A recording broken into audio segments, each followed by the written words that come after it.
It was in that big tree in front of the house.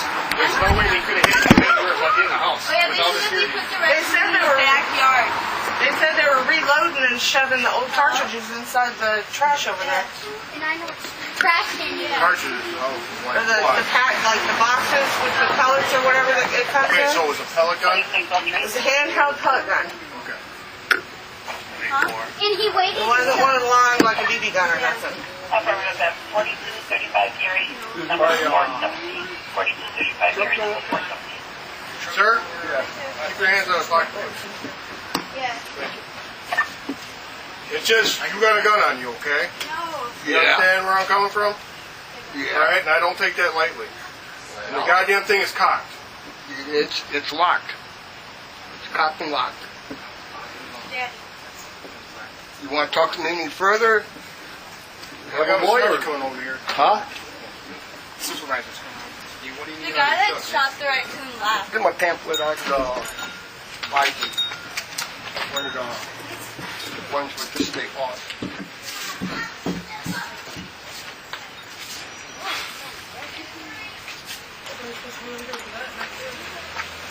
2200 to 803. Right. The guy that shot the raccoon left.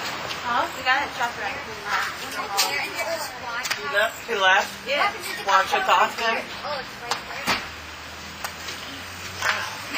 This is he put in the backyard. They said they shoveled them up and doing it in the backyard. Yeah. And the terms. They're throwing shovels at it and like there's throwing stuff at it. Anything they can find.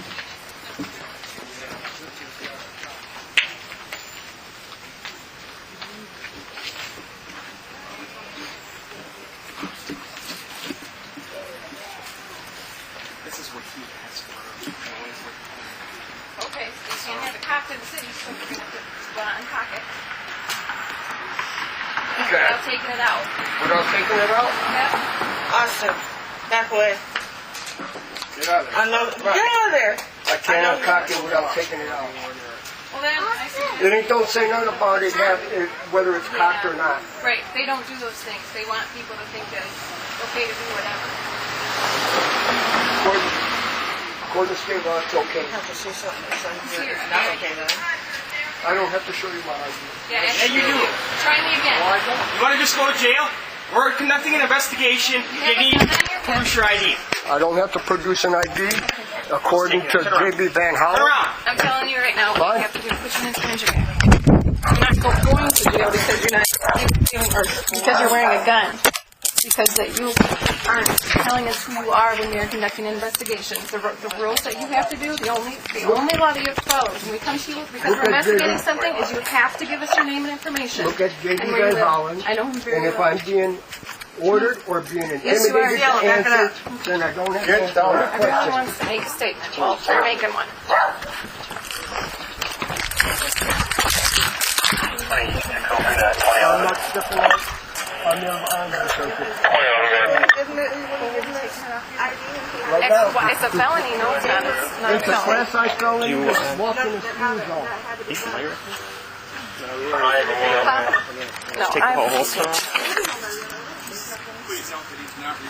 No, what he's doing is obstructing. Obstructing. And I made that very clear. Obstructing, you have one, okay. Yeah, because I hope you have a good attorney, because he's going to need to want to know this.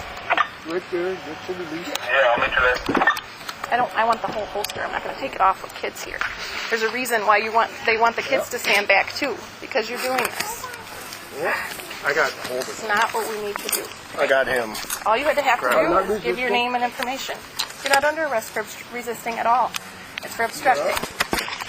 Look at J.B. Van Hollen's You might want to check it a It's little pen. closer. I know my job very well, sir. If I am under the impression that I'm being ordered that, I Yes, you don't are. answer any questions. Well, you don't. Then you sit in jail under John Doe, and you don't get to come no matter what.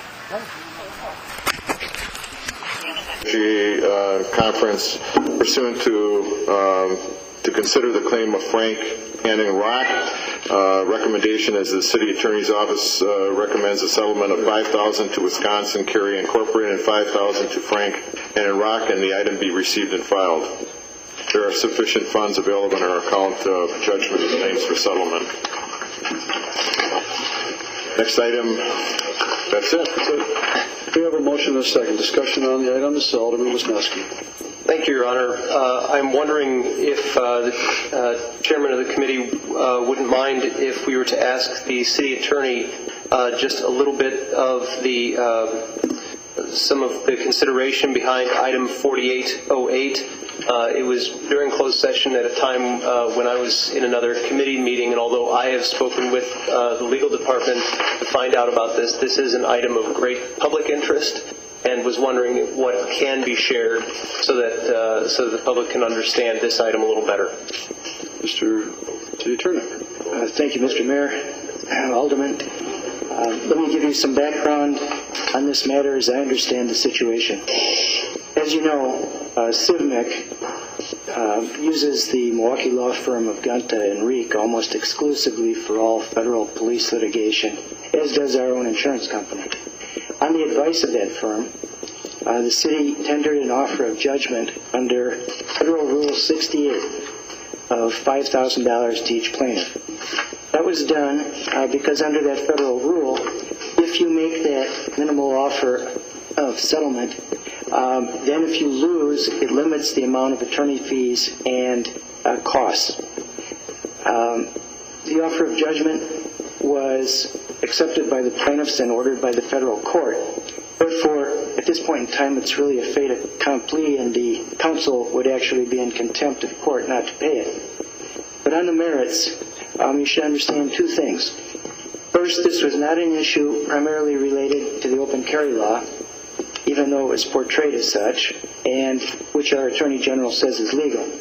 Instead, this was primarily about the wrongful obstruction charge that the suspect was arrested for, and the seizure of the weapon without a warrant.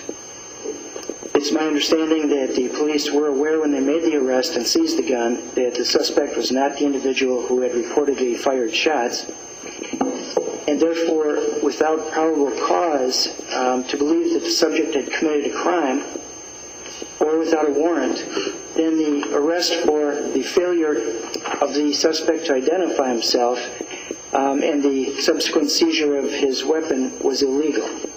Now, there are some situations, I know as Alderman Mosel would know, where an officer has a right to demand identification, such as when you're driving a car and you're asked for your driver's license by the police because you're required to have and to have on your person a license when engaged in that licensed activity. But outside counsel determined in this case that there was no cause for an obstructing arrest. That's not to blame the police, who have to make instantaneous decisions on safety matters involving the community. But the attorneys that we use recommended that the minimal offer be made. As I said, it was accepted, ordered, and essentially is done with.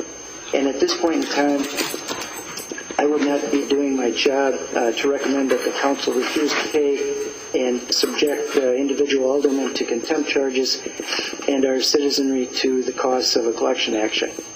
Essentially, in summary, I believe that's the situation that we find ourselves in today, if that answers your question. Thank you. Any other questions of either the city attorney or Alderman Spencer? Just one comment too, and the 5,000 that we authorized our legal staff to tender up to a $5,000 settlement, and that's exactly what he did. The 5,000 at each individual or organization. So yes, if it had been more than that, we would have come back to council. right. Any further questions? Roll call. Alderman Kaplan. Aye. Mack. Aye. McCarthy. Aye. Mosel. Aye. DeCore. Aye. Shields. Aye. Spangenberg. Aye. Stein. Aye. Widener. Aye. Wisniewski. Aye. Anderson. Aye. Poe. Aye. DeHaan. Aye. Hart. Aye. Elder. Aye. Motion passes. Public Works and Services, Alderman Helby. Thank you, Your Honor. I move to approve the report of the Public Works